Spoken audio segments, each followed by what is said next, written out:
ವಸ್ತುಗಳ ಅನ್ವೇಷಣೆಯಲ್ಲಿ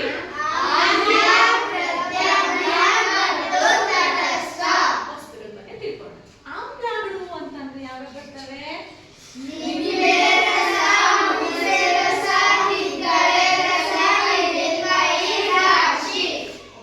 ಪ್ರತ್ಯಾಮ್ಲಗಳು ಅಂತ ಅಂದಾಗ ಅಡುಗೆ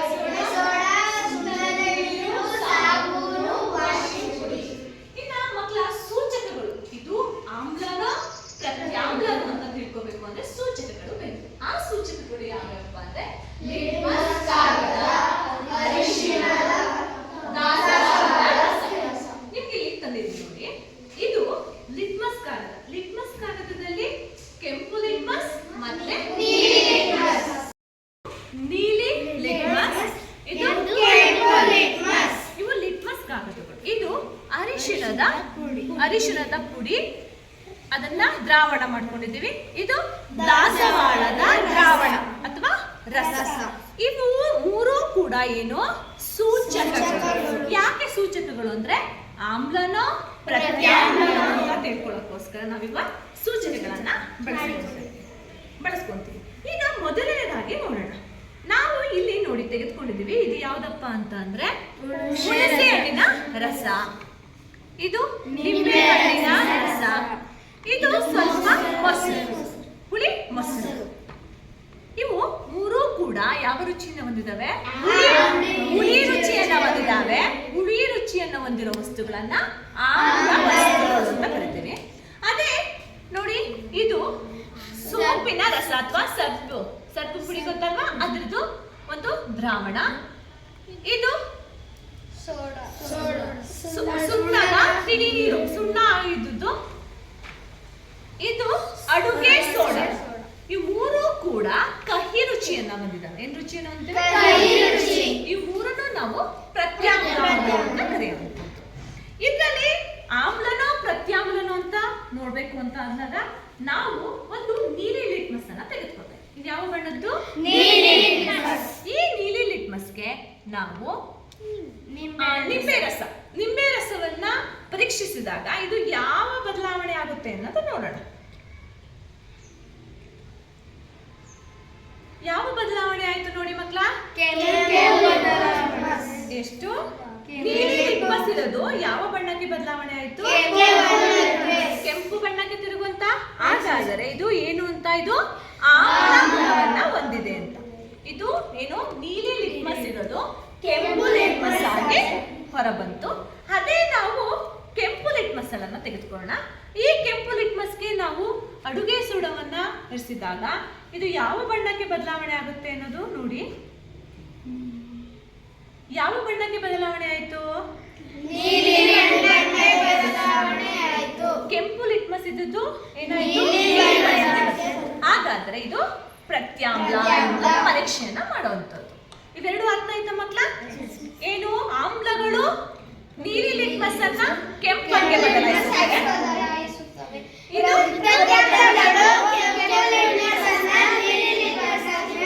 ಬದಲಾವಣೆಯನ್ನ ಮಾಡುತ್ತೇವೆ. ಈಗ ಒಂದು ಸೂಚಕದ ಬಗ್ಗೆ ಪರೀಕ್ಷೆ ಮಾಡಲಾಯಿತು. ಈಗ ನಂತರ ಈಗ ಅರಿಶಿಣದ ನೋಟ. ಇದು ಅರಿಶಿಣದ ದ್ರಾವಣ. ಅರಿಶಿಣದ ದ್ರಾವಣ ಒಂದು ಯಾವುದು? ಆಮ್ಲವನ್ನ ತೆಗೆದುಕೊಳ್ಳೋಣ. ಯಾವ್ದಾದ್ರು ಆಮ್ಲವನ್ನ ಯಾವ ತಗೋಣ? ನಿಂಬೆ ರಸವನ್ನ ತೆಗೆದುಕೊಳ್ಳೋಣ. ನಿಂಬೆ ರಸ ಯಾವುದು? ಇದು ಆಮ್ಲದ ಪ್ರತ್ಯಾಮ್ಲನ. ಅದರಲ್ಲಿ ನೋಡಿ, ಆಮ್ಲದಲ್ಲಿ 2 ಮೂರಿ ಹಣ್ಣನ್ನ ತೆಗೆದುಕೊಳ್ತಾ ಇದ್ದೇನೆ. ನಿಂಬೆ ರಸವನ್ನ ತೆಗೆದುಕೊಂಡೆ. ಈ ನಿಂಬೆ ರಸಕ್ಕೆ ದಾಸವಾಳದ ರಸವನ್ನ ಸೇರಿಸಿದಾಗ ಯಾವ ಬಣ್ಣಕ್ಕೆ ಬದಲಾವಣೆ ಆಯ್ತು? ಅರಿಶಿಣದ ಬಳಸಿದಾಗ ಯಾವ ಬಣ್ಣಕ್ಕೆ ಬದಲಾವಣೆ ಆಯ್ತು ನೋಡಿ? ತಿಳಿಯಾದ ಹಸಿರು. ಯಾವುದು? ಬಣ್ಣಕ್ಕೆ ಬದಲಾವಣೆ ಆಯ್ತು. ಸ್ವಲ್ಪ ದಾಸವಾಳದ ನಿಂಬೆಹಣ್ಣಿನ ರಸವನ್ನ ಹಾಕೋಣ. ನೋಡಿ, ತಿಳಿಯಾದ ಹಸಿರು ಬರುತ್ತೆ. ಬಂದಿದ್ಯಾ ತಿಳಿ ಹಸಿರು? ಕಾಣಿಸ್ತಿದ್ಯಾ ತಿಳಿ ಹಸಿರು? ಯಾವ ಬದಲಾವಣೆ ಇದು? ಅರಿಶಿಣ. ಅದೇ ನಾವು ಇನ್ ಮತ್ತೊಂದು ಪ್ರತ್ಯಾಮ್ಲ ಯಾವ್ದು ತೆಗೆದುಕೊಂಡಿರೋದು ಅಂತಂದ್ರೆ ಸೋಪುಂದು ಅಥವಾ ಸರ್ಪುಂದು ತೆಗೆದುಕೊಳ್ಳೋಣ. ಅದರಲ್ಲಿ 2-3 ಹನಿ ತಗೊಂಡಿದ್ದೀನಿ. ಕಾಣಿಸ್ತಿದೆಯಾ? ಇದಕ್ಕೆ ನಾವು ಈಗ ಅರಿಶಿಣದ ದ್ರಾವಣವನ್ನ ಸೇರಿಸ್ತೀವಿ. ಯಾವ ಬದಲಾವಣೆ ಆಗುತ್ತೆ ಅಂತ ನೋಡಿ. ಯಾವ ಬದಲಾವಣೆ ಆಗುತ್ತೆ? ಯಾವ ಕಲರ್ ಬಂತು ನೋಡಿ? ತಿಳಿಯಾದ ಕೆಂಪು ಬಣ್ಣಕ್ಕೆ ಬಂತು. ಮತ್ತೊಂದು ಪರೀಕ್ಷೆಯನ್ನ ಮಾಡೋಣ. ನಾವು ಯಾವುದು ಹುಣಸೆ ಹಣ್ಣಿನ ರಸ. ಹುಣಸೆ ಹಣ್ಣಿನ ರಸಕ್ಕೆ ಫಸ್ಟು ಅರಿಶಿಣದ ನೀರು ಹಾಕ್ತಿದ್ದೀನಿ. ಅರಿಶಿಣದ ನೀರಿಗೆ, ಅರಿಶಿಣದ ದ್ರಾವಣಕ್ಕೆ ಸ್ವಲ್ಪ ಹುಣಸೆ ಹಣ್ಣಿನ ರಸ. ಯಾವುದು? ಇದು ನೋಡಿ ಯಾವ ಬಣ್ಣಕ್ಕೆ ಬಂತು?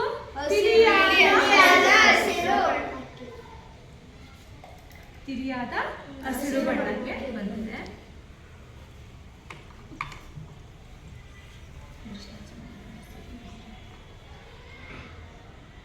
ಯಾವುದು? ಅಡುಗೆ ಸೋಡಾನು ತೆಗೆದುಕೊಳ್ಳೋಣ ಮಕ್ಕಳ, ಅಥವಾ ಸುಣ್ಣದ ತಿಳಿ ನೀರು ತೆಗೆದುಕೊಳ್ಳೋಣ.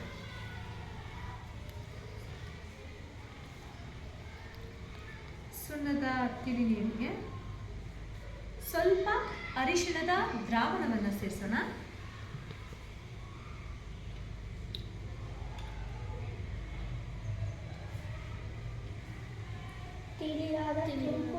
ಕೆಂಪು ಬಣ್ಣ ಬಂತ?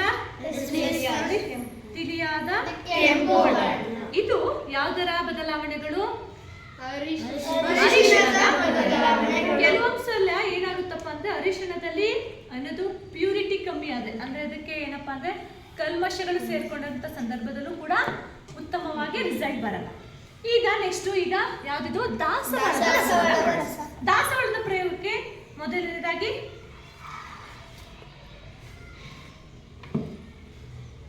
ನಿಂಬೆಹಣ್ಣು ರಸವನ್ನು ತೆಗೆದುಕೊಳ್ಳೋಣ.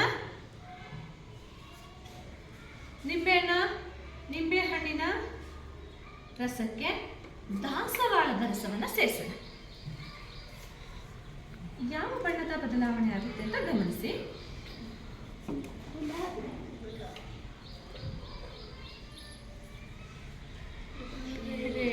ಯಾವ ಬಣ್ಣದ ಬದಲಾವಣೆ? ಕೆಂಪು ಬಣ್ಣದ ಬದಲಾವಣೆ ಆಯಿತು. ಅಂದ್ರೆ ಕೆಂಪು ಬಣ್ಣ ಬಂದ್ರೆ, ದಾಸವಾಳಕ್ಕೆ ಕೆಂಪು ಬಣ್ಣ ಬಂದ್ರೆ ಯಾವುದು ಇದು? ಇದು ಆಮ್ಲ.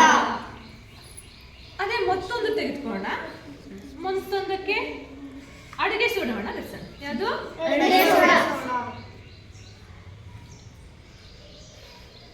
ಅಡುಗೆ ಸೋಡದ ದ್ರಾವಣವನ್ನು ಬೆರೆಸೋಣ. ಅಡುಗೆ ಸೋಡದ ದ್ರಾವಣಕ್ಕೆ ದಾಸವಾಳದ ರಸವನ್ನು ಸೇರಿಸೋಣ.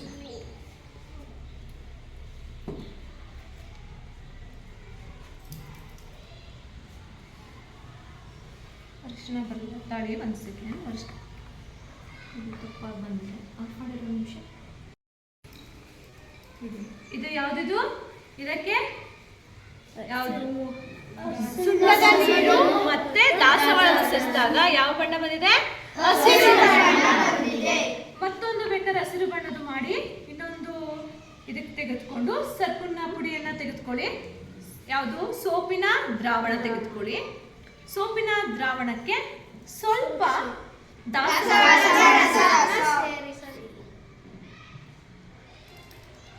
ಕಾಣಿಸ್ತಿದೆಯಾ? ಹಸಿರು ಬಣ್ಣ ಮಕ್ಕಳ? ಯಾವ ಬಣ್ಣ ಇದು? ಹಸಿರು ಬಣ್ಣ. ಮತ್ತೊಂದು ಪುನಃ ದಾಸವಾಳ ರಸಕ್ಕೆ ಆಮ್ಲ, ಮತ್ತೊಂದು ಆಮ್ಲವನ್ನ ಸೇರಿಸೋಣ. ಯಾವ್ದಾದ್ರು ಆಮ್ಲವನ್ನ ಕೊಡಿ ಮಕ್ಕಳ.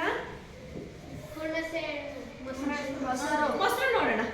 ಮೊಸರಲ್ಲಿ ಹುಳಿ ಅಂಶ ಜಾಸ್ತಿ ಇದ್ರೆ ನಿಮಗೆ ಯಾವ ಬಣ್ಣ ಅಂತ ಬರುತ್ತೆ? ತಿಳಿಯಾದ ಕೆಂಪು. ಮೊಸರನ್ನ ಸೇರಿಸ್ತಾ ಇದ್ದೀವಿ. ಬಂದಿದೆಯಾ? ಯಾವ ಬಣ್ಣಕ್ಕೆ ಬಂದಿದೆ? ಕೆಂಪು ಬಣ್ಣಕ್ಕೆ ಬಂದಿದೆಯಾ? ಗೊತ್ತಾಗ್ತಿದೆಯಾ? ನೋಡಿ, ಈಗ ಮೊದಲನೇದಾಗಿ ಹೇಳ್ಬೇಕು ಅಂತಂದ್ರೆ, ಈಗ ದಾಸವಾಳದ ರಸಕ್ಕೆ ಆಮ್ಲಗಳನ್ನ ಬೆರೆಸಿದಾಗ ಯಾವ ಬಣ್ಣಕ್ಕೆ ಬರುವಂತದ್ದು? ಕೆಂಪು ಬಣ್ಣಕ್ಕೆ ತಿರುಗುತ್ತೆ. ಅದೇ ದಾಸವಾಳದ ರಸಕ್ಕೆ ಪ್ರತ್ಯಾಮ್ಲಗಳನ್ನ ಸೇರಿಸಿದಾಗ ಇದರಲ್ಲಿ ಇದು ಇದರ ಸೂಚಕ. ಅಂದ್ರೆ ಈಗ ನಾವು ಮಾಡಿರುವಂತದ್ದು ಯಾವುದು? ಅರಿಶಿಣ. ಅರಿಶಿಣಕ್ಕೆ ಆಮ್ಲಗಳನ್ನ ಸೇರಿಸಿದಾಗ ಯಾವುದು? ಇದು ಇದೆರಡು ಆಮ್ಲಗಳು. ತಿಳಿಯಾದ ಹಸಿರು. ಯಾವುದು ಮಕ್ಕಳ? ತಿಳಿಯಾದ ಹಸಿರು. ಬಣ್ಣಕ್ಕೆ ಬರುವಂತದ್ದು. ಪ್ರತ್ಯಾಮ್ಲಗಳನ್ನ ಸೇರಿಸಿದಾಗ ತಿಳಿಯಾದ ಕೆಂಪು. ಈಗ ನೋಡಿ ಇವೆರಡರ ವ್ಯತ್ಯಾಸ ನೋಡಿ ಮಕ್ಕಳ. ಇದರಲ್ಲಿ ಆಮ್ಲಕ್ಕೆ ಕೆಂಪು ಬಣ್ಣ ಬಂದಿದೆ, ಪ್ರತ್ಯಾಮ್ಲಕ್ಕೆ ಹಸಿರು ಬಣ್ಣ ಬಂದಿದೆ. ಆದ್ರೆ ಸೂಚಕದಲ್ಲಿ ಯಾವುದು ಅರಿಶಿಣದ ಸೂಚಕದಲ್ಲಿ ಆಮ್ಲಕ್ಕೆ ಹಸಿರು ಬಣ್ಣ ಬಂದಿದೆ, ಪ್ರತ್ಯಾಮ್ಲಕ್ಕೆ ಕೆಂಪು ಬಣ್ಣ ಬಂದಿದೆ. ಇದು ವಿಜ್ಞಾನದ ಒಂದು ಪ್ರಯೋಗಗಳು. ನೋಡಿ ಮಕ್ಕಳ, ಇದು ನಿಂಬೆ ಹಣ್ಣಿನ ರಸ. ಇದು ಯಾವುದು? ಆಮ್ಲ ಗುಣವನ್ನ ಹೊಂದಿರುವಂತದ್ದು. ಆಮ್ಲ ಗುಣದಲ್ಲಿ ನಾವು ಅರಿಶಿಣದ ಕಾಗದದ ಮೇಲೆ ಚಿತ್ತಾರವನ್ನ ಬರೆದಂತ ಸಂದರ್ಭದಲ್ಲಿ ಇದು ಯಾವ ಬಣ್ಣದ ಬದಲಾವಣೆ ಆಗುತ್ತೆ ಅನ್ನೋದು ಗಮನಿಸಿ. ನಾನೀಗ ಬರೆಯಕ್ಕೆ ಕೊಟ್ಟಿರೋದು ವಿಜ್ಞಾನ ಅಂತ. ಯಾವ ಬಣ್ಣಕ್ಕೆ ಬಂತು? ತಿಳಿಯಾದ ಹಸಿರು ಬಣ್ಣಕ್ಕೆ ಬಂದಿದೆ. ನೋಡಿ, ವಿಜ್ಞಾನ.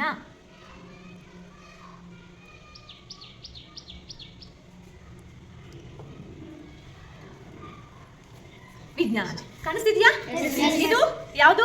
ಆಮ್ಲ ತಿಳಿಯಾದ ಹಸಿರು ಬಣ್ಣ ಬಂದಿದೆ. ನೋಡೋಣ ಈಗ ಪ್ರತ್ಯಾಮ್ಲವನ್ನ ತೆಗೆದುಕೊಳ್ಳೋಣ.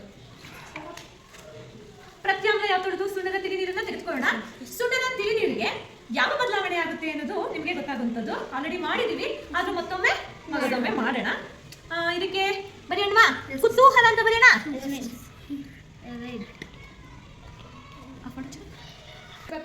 ಇದು ಸುಣ್ಣದ ತಿಳಿ ನೀರು. ಸುಣ್ಣದ ತಿಳಿ ನೀರಿಗೆ ಅರಿಶಿಣದ ಕಾಗದ ಬಣ್ಣದ ಬದಲಾವಣೆಯನ್ನ ನೋಡೋಣ.